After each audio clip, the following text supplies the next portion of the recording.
주님이 내 곁에 오심으로라는 제목으로 같이 은혜를 나누고자 합니다. 여러분, 성탄절을 딱 보면서 여러분들은 무엇이 기억되는가요? 약간의 차이는 있겠지만 산타크로스, 성탄 추리, 동방박사의 경배, 구유에 누워있는 아기 예수의 모습 등등. 여러분, 성탄절 전후에 세상은 참 요란해요. 창에 비춰진 화려한 조명에 성탄의 특수를 누리는 상인들의 이벤트, 어린아이부터 어른들까지 모든 이의 마음을 사로잡고 주머니를 열게 하는 그런 모습들을 참 우리가 보게 됩니다. 자, 이 땅에 오신 예수님을 생각하기보다는 즐거운 성탄, 행복한 휴가, 여인들의 이벤트, 이런 것들로 점점 바뀌어가는 그런 성탄의 문화를 보면서 아쉬움을 느껴봅니다. 더 이상 성탄의 주인공은 예수님이 아닌가? 이 성탄은 세상 것이 되어버리고 있고 누군가의 행복하게 만드는 시간으로 되어버리는 그런 아쉬움, 안타까움이 있습니다. 그래서 이 성탄 당일이 지나고 나면 이상하게 마음이 허전합니다.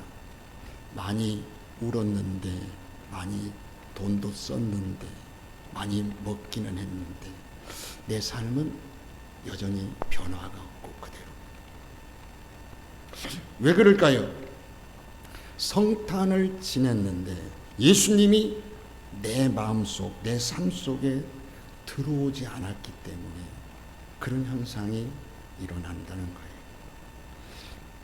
오늘 여러분들은 성탄을 어떤 날로, 누구를 위한 시간을 보내고 있습니까? 12월 25일 단 하루만을 위한 예수님의 생일로 보내고 있지는 않습니까? 오늘 우리가 읽은 이 히브리서에 보면 이 땅에 오신 예수님의 모습을 14절에 이렇게 표현하고 있습니다. 그도 또한 한 모양으로 혈육에 함께 속하였다라고 말씀하고 있습니다. 이 말씀에서 그라는 말은 이 땅에 오신 예수님을 의미합니다. 그런데 이 땅에 오신 예수님의 모습을 한 모양으로 혈육에 함께 속했다라고 설명을 하는 거예요. 여러분, 말구 위에 탄생하신 예수님은 한 인간의 몸으로 태어나셨습니다 라고 말하지 아니하고 이 본문에서는 한 모양으로, 즉 어떤 특정한 모습으로 오신 것처럼 말씀하면서 또한 이렇게 설명하는 거예요. 혈육에 함께 속하셨다 라고 말씀하고 있어요. 그러면 여기서 혈육이란 뭐냐면 가문을 말하고 혹은 혈통을 지칭하는 말입니다. 예수님께서 어떤 혈통을 가진 가문에 속해서 일부러 이 오신 것을 밝히고 있다는 이야기입니다. 여러분, 왜 예수님의 탄생을 이렇게 복잡하게 설명을 하고 있을까요?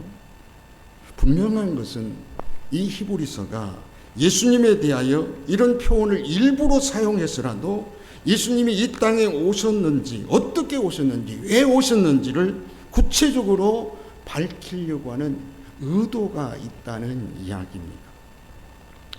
그러면 여러분, 이 땅에 오신 예수님에 대해서 여러분들은 어떤 생각, 어떤 이미지를 갖고 계신가요? 높은 자리에 있는 사람이요, 내가 너를 이해해 줄게, 그렇게 말하는 것과 그 높은 자리에 있는 그분이 직접 내려오셔서 같이 살아보면서, 같이 아파보면서, 여러분, 그리고 내가 너를 안다, 내가 너의 모든 고통과 아픔도 내가 다 느끼고 체험했다, 그러는 것하고 여러분 전혀 다르잖아요. 말로만 하늘에서 괜찮니? 내가 너 이해해 줄게, 이렇게 말하는 게 아니라 그분이 인생의 밑바닥에 오셔서 직접 내려오셔서 돈이 없어서 불안한 마음을 가져보고, 사람들에게 상처받아 무너진 자존심이 무언가를 아시고 홀로 울어본 경험도 아시고 앞날이 보이지 않는 어떤 두려움도 아시는 그 모든 것들을 주님이 몸소 체험하시고 느껴보고 그런 예수님이 이 인생으로 직접 다 살아보셨단 말이에요. 그래서 예수님은 자신 있게 내가 너를 안다. 내가 너를 알아. 이런 이야기와 전혀 다르잖아요. 여러분, 예수님이 이 땅에 오신 하나님의 아들이에요. 하나님이신 예수님께서 한 모양으로 혈육에 함께 속하려고 일부러 이 땅에 오셨다. 이것은요, 예수님의 성육신이라고 우리가 신학적 용어로 말을 합니다. 하나님의 아들이신 예수님께서 한 인간의 모양으로 보통 인간의 모습과 다른 여인의 후손으로 다윗의 혈통을 통해서 오신 것, 그 오신 이유가 한 가지예요. 뭐냐? 저와 여러분들을 구원하실 자격을 갖추기 위해서 그렇게 오셨다는 거예요. 여기 있는 여러분 한 사람 한 사람의 구원할 자격을 충분히 갖추기 위해서 말로만 하는 게 아니라 하나님이신 그가 아기 예수 이 땅에 오셔서 인생을 살아 모든 고난과 아픔을 경험하시고 여러분 이런 예수님의 목적 있는 성육신을 오늘 17절을 이렇게 표현하고 있어요. 자 보세요. 같이 읽어볼까요? 시작.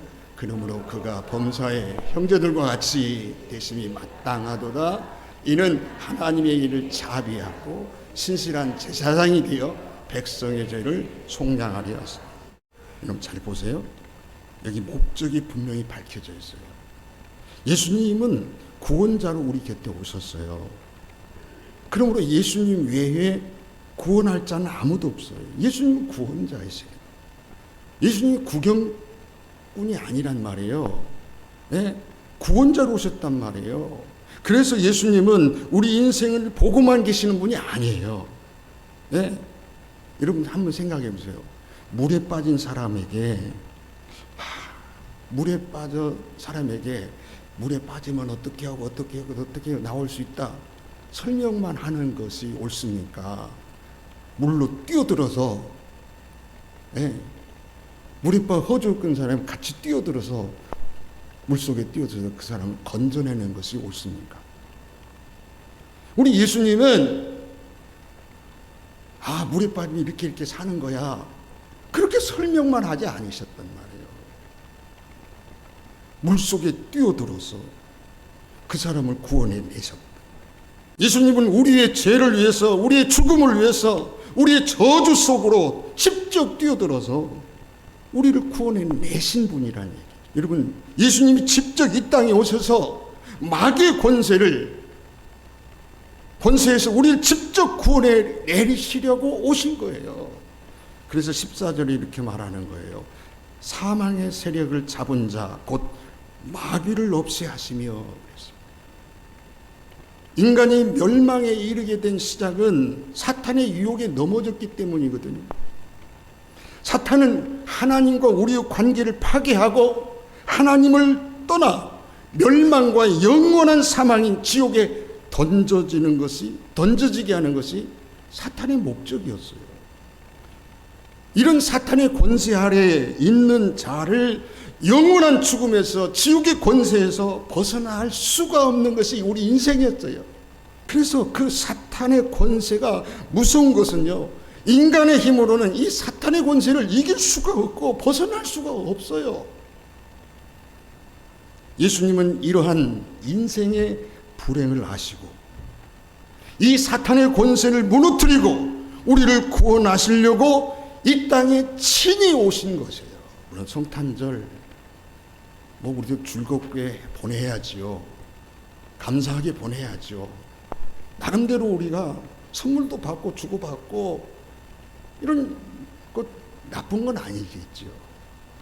그렇지만 이런 예수님의 오신 목적과 의미를 우리 가슴 속에 새기지 아니하고 이것은 어디로 간데 온데 없어지고 선물 주고받고 좋은 선물 받았냐 안 받았냐 이런 것만 한다면 성탄의 의미는 사라지는 거잖아요. 여러분 요한일서 3장 8절에 이렇게 증언하고 있어요. 죄를 짓는 자는 마귀에게 속하나니 마귀는 처음부터 범죄함이라. 하나님의 아들이 나타나신 것은 마귀의 일을 멸하려 하심이라. 성경은 단호하게 이야기하고 있는 거예요. 여러분 마귀는요 주로 세 가지를 가지고 사람들을 유혹한대요. 속이고 무너뜨리고 그리고 자기 어떤 권세로 묶어버리는 거예요. 꼼짝 못하게. 이런 사탄의 권세를 이기는 유일한 능력은 우리에게서 있는 게 아니고 오직 예수 그리스도밖에 없어요. 여러분 예수님은 멸망의 세력과 무너진 세력 사탄의 권세를 결박하고 우리를 구원하려고 이 땅에 오신 거예요. 이 사탄의 권세에 묶여있는 인생을 풀어주시려고 오셨단 말이죠. 여러분 예수 그리스도를 믿는 자는 그러므로 이런 어마어마한 무시무시한 사탄의 권세에서 구원받은 줄로 믿습니다. 여러분 이건요 박수치면서 한호성하고 정말 기뻐해야 될 일 아닙니까? 예수를 믿는 순간 더 이상 사탄이 내 인생의 주인이 아니에요. 내 인생의 주인이 아니에요. 예수님은 죽음의 두려움에서 우리를 구원하시려 오셨다고 15절에 확실하게 이야기하고 있어요. 이런 확실히 천사들을 붙들어 주려함이 아니고 오직 아브라함의 자손을 붙들어 주려 함이라. 예. 우리에게서 가장 큰 두려움이 무엇인지 아세요? 인생의 가장 큰 두려움이 뭐예요? 죽음이라고 하는 거잖아요. 인생은 죽음 앞에서 모두 굴복하고 다 내려놓을 수밖에 없잖아요. 그래서 우리는 죽음을 두려워하고 그 죽음을 피할 수 있는 길을 찾았지만 인간의 노력은 다 헛것이었고 여러분 해결할 수가 없는 거죠. 이런 우리의 인생의 모습을 죽기를 두려워하는 일생에 매여서 종로로 타다가 여러분 죽음이란 건 끝나는 인생이었는데 그럴 인생을 여러분 그 죽음의 두려움 거기서 우리를 구원하시려 주님 오셨단 말이죠. 예수님은 이러한 인생의 불행을 근본적으로 해결하시기 위해서 여러분 이 땅에 오실 수밖에 없었어요. 여러분 예수 그리스도를 믿는 자에게는 결코 사망의 그림자가 임할 수가 없습니다. 로마서 8장 1절 분명히 이렇게 말하고 있어요. 그러므로 이제 그리스도 안에 있는 자에게는 결코 정죄함이 없느니라. 여러분 예수님은 죽음의 권세를 깨뜨리고 부활하심으로 우리의 모든 죽음의 두려움을 이기고 죽어도 다시 사는 부활의 권세를 우리에게 주신 줄로 믿습니다. 믿습니다. 예수님을 믿는 자는요 이렇게 예수님의 부활의 능력으로 여러분 죽음의 두려움에서 다 해방됐어요. 죽음이 끝이 아니라는 사실이에요. 내가 넘어졌고 실패했고 어려움을 당했고 그게 마지막이 아니라는 거예요. 예수님은 부활하신 몸으로 우리에게 친히 그 사실을 증명해 보여주셨어요. 또 예수님은 구원받은 자기 백성을 이렇게 뭐라고 하냐 끝까지 도우시려고 오셨다. 18절에 한번 같이 읽어볼까요? 다 같이 읽어보고 시작. 그가 시험을 받아 고난을 당하였은즉 시험 받는 자들을 능히 도우실 수 있느니라. 자, 이 말씀은요 현재 진행형이라고 해요. 능히 도우실 수 있느니라 이렇게 설명하고, 여러분 예수님의 도우심은 과거 이야기가 아니단 말이에요. 계속 현재 진행형이라는 거예요. 아이가 넘어질 때 부모가 아이를 일으키잖아요. 일으킬 때 제일 먼저 뭐 하죠? 손을 붙들잖아요. 손을 붙들고 그러 다음에 일어설 수 있는 힘을 주잖아요. 여러분, 예수님도 그렇습니다.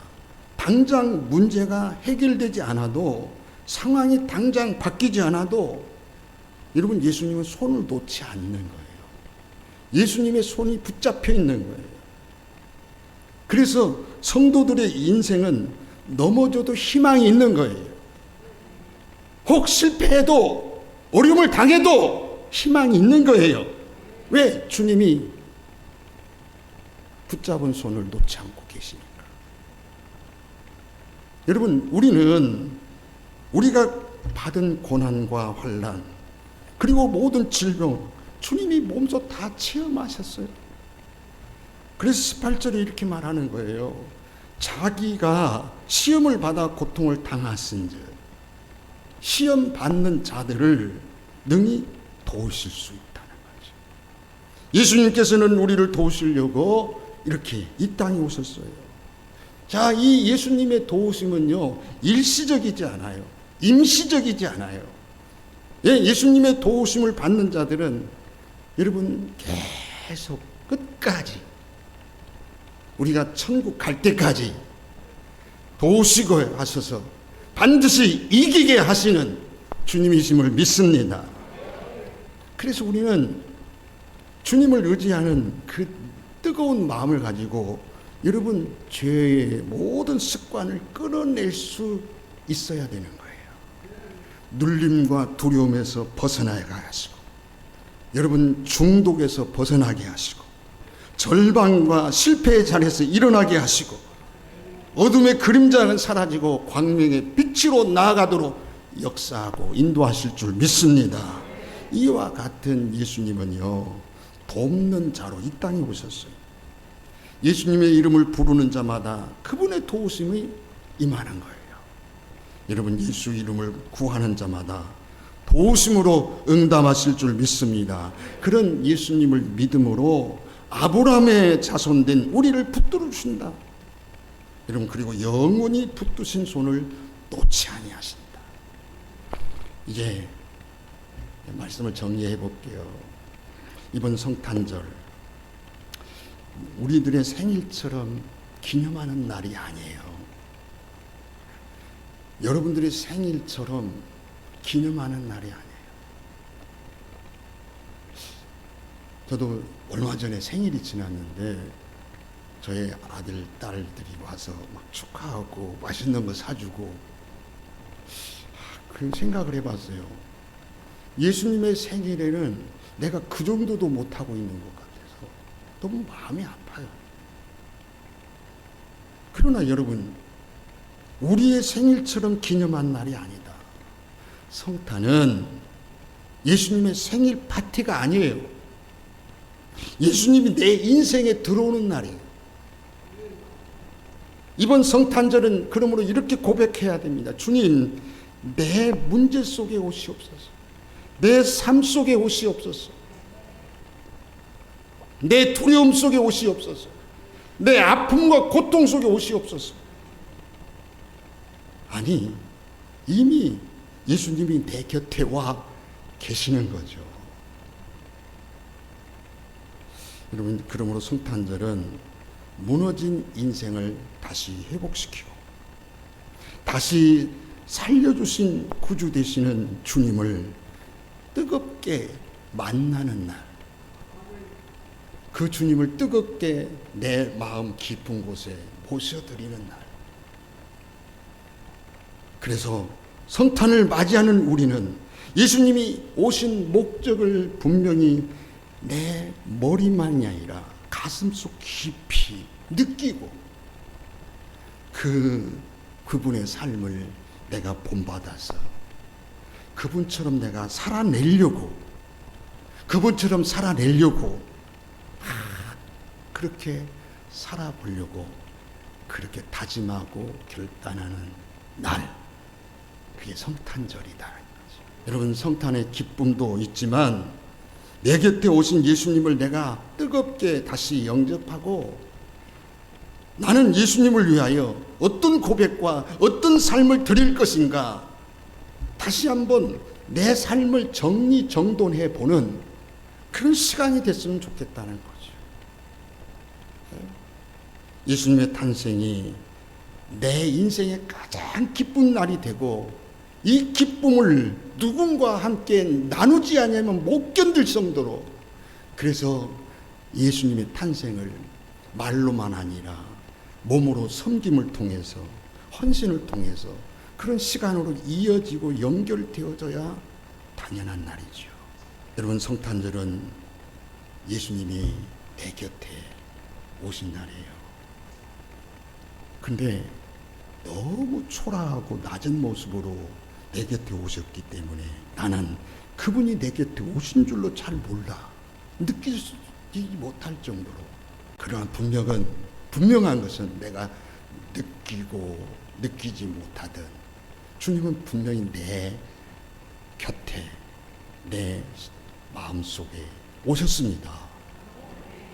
이제는 그냥 느낌이 적은 정도 아니라 그 느낌을 그냥 몸으로 마음으로 확 느끼면서 내가 그분의 함께 하심을 내가 체험하고 그분처럼 내가 내 속에서 그분이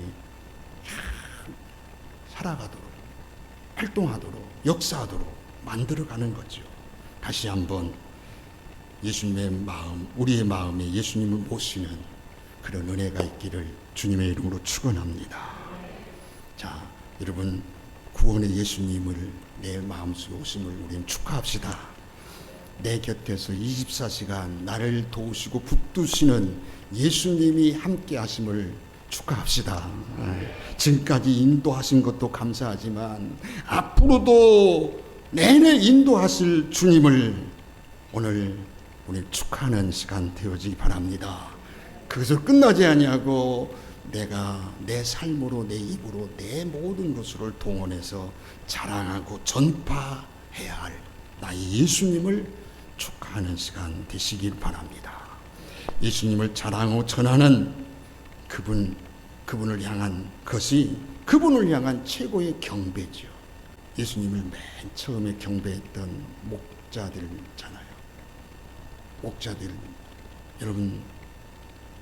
여러분들은 이 시간 예배에 참석할수록 끝나는 게 아니라 정말 최고 주님을 경배하는 것은 내 곁에 오신 예수님을 내가 느끼고 경험하고 그분을 자랑하고 전하는 거란 말이죠. 그렇습니다. 예수님을 전하는 것이 최고의 성탄인 줄 믿습니다. 말 한마디로 위로하고 작은 섬김으로 위로하고, 여러분 정말 관계가 깨어진 사람들이 있고 어려운 관계가 있는 분들은 깨끗이 한번 예수 이름으로 용서하고 관계를 회복하고, 이런 나의 삶들이 예수님이 세상에 다시 오신 길을 여는 길입니다. 내 심령 속에, 내 삶 속에 그분이 역사하도록 길을 여는 길이에요. 그러므로 사랑하는 성도 여러분, 예수님 멀리 계시지 않습니다. 지금도 내 곁에 오신 분입니다. 내 손을 붙드시는 분입니다. 이번 성탄이 그저 지나가는 절기가 아니라 내 인생을 다시 주님의 역사하는, 주님이 내 삶 속에서 강하게 역사하는 그런 반전의 기회, 또 다른 정말 기적의 사건이 되어지도록 만드는 그런 이번 성탄이 되어지기를 주님의 이름으로 축복합니다.